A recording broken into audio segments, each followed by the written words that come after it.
My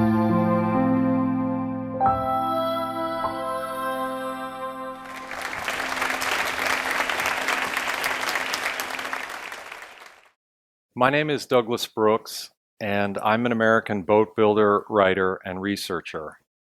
For the last 20 years, I have been studying traditional Japanese boat building. My research involves working alongside craftsmen from throughout Japan in order to document their design secrets and techniques.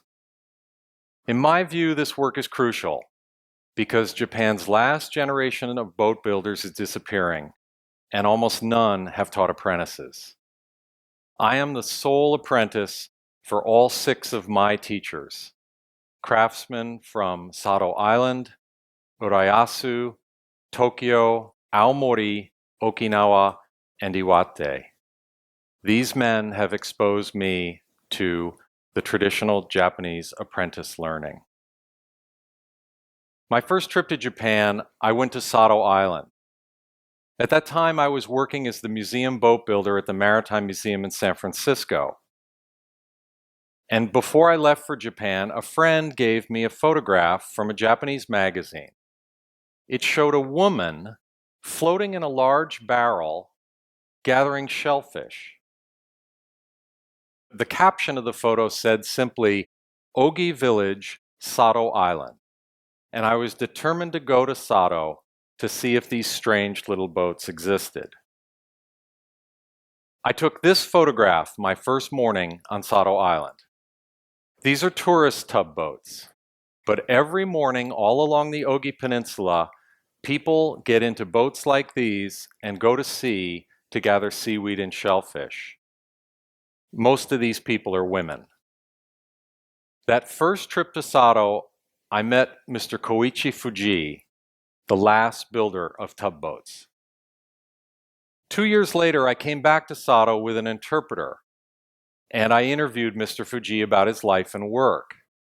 He told me that when he was studying with his master, his teacher refused to teach him any of the critical dimensions used in building the tugboats. He told me that he used to sneak into his master's workshop at night with a candle and study his layout. He called this Nusumi Gekko, or stolen lessons. That same trip, a maritime historian took me to Kochi City and introduced me to the last boat builder there. That man had drawings of his boats, all drawn on a plank of wood.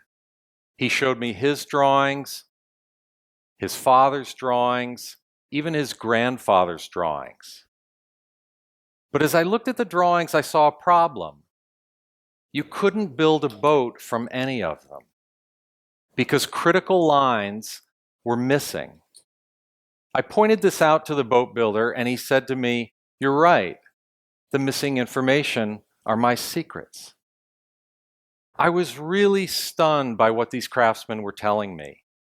In the West, we have a long tradition of recording the crafts.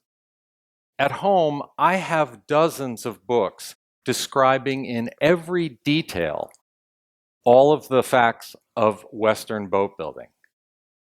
And maritime museums throughout North America and Europe have published literally thousands of drawings of traditional boats.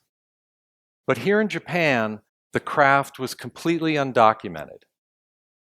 And moreover, the craft depended entirely upon the apprentice system. And without a new generation of apprentices, the craft was at risk of disappearing. People often ask me why my teachers took me, a foreigner, on as their apprentice. I think the answer is twofold. First, many of my teachers were second, third, and even fourth generation boat builders. They understood better than anyone the amount of knowledge about to be lost. Second, when I met my teachers, most were in their 70s, and I think I was the first person to express a serious interest in their work. For that reason, the fact that I was a foreigner did not matter to them. What was more important was that we were both boat builders. In my research, I have traveled to 45 of Japan's 47 prefectures, meeting and interviewing almost 60 boat builders. And I have never had a craftsman refer to me as gaijin, or foreigner. And for me, the opportunity to study with such amazing craftsmen has been irresistible. All 6 of my apprenticeships started the same way, with my teachers telling me how I was expected to behave in the workshop. They all told me that my previous experience building boats in America would be of no use to me.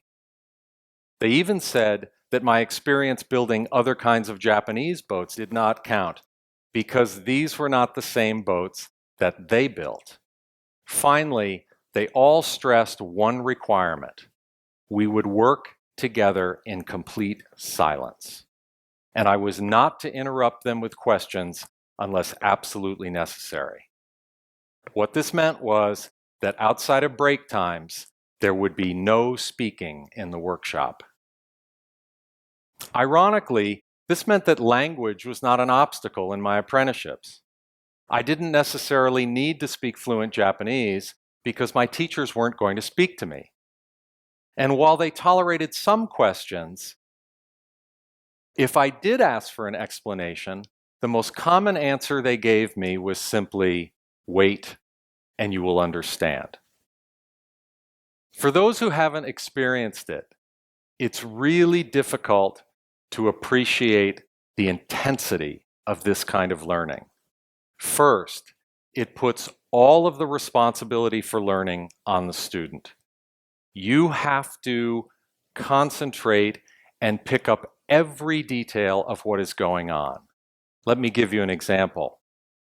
In Tokyo, my teacher taught me how to sharpen the plane blade using the waterstone. 35 strokes on the bevel, then turn the blade over and 5 strokes on the back.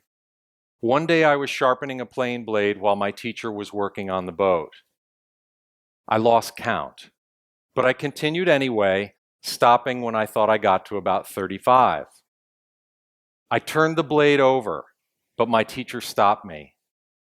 "That was 34 strokes," he said. "Start over." With his back to me, concentrating on his own work, he had been counting while I sharpened. It taught me 2 things. First, that it was possible to listen and observe with a depth of understanding that I had never imagined. In that moment, he knew something about me that I did not know about myself. And second, I was to be absolutely obedient to my teacher's methods and wishes. I realize now that the first lesson in the Japanese apprenticeship is humility. To a Westerner, the master's treatment of the apprentice can look like neglect. Certainly the apprentice is put in very difficult situations. But I've come to realize that in my culture, teaching is about giving students facts and skills as quickly and efficiently as possible. Whereas the Japanese apprenticeship is a values-based education. First forcing the student to obey, then teaching him how to observe and how to concentrate. The obstacles and difficulties the apprentice faces are the lessons. The hardest thing about building tugboats is braiding the bamboo hoops that hold the boats together. When I apprenticed with my teacher, Mr. Fuji, he gave me one hoop to braid while he braided the other 2. My wife videotaped him working, but it all happened so fast that I really didn't understand it. And so there I was, my first apprenticeship.